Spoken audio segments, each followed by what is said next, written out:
How to see who is tracking your location on iPhone. Let's get started with the video. Start by moving into your application phone. You need to dial *##21 and #. This interface will appear on your screen. Make sure all of these options are disabled. Once done, tap on Dismiss and move into your settings of a device. In the source bar, you need to search for Location Services. And then move ahead to this option.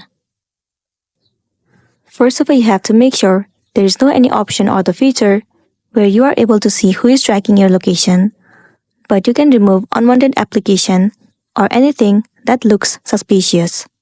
So make sure to head over to the application that looks suspicious to you and then turn off the location of it. Set the settings to never. Or you can simply turn off the location services and then tap on turn off. This way, other people will not be able to track your location and then you'll be good to go. So that's the wrap for this video. If it was helpful, give it a like and check out our next tutorial. Thank you.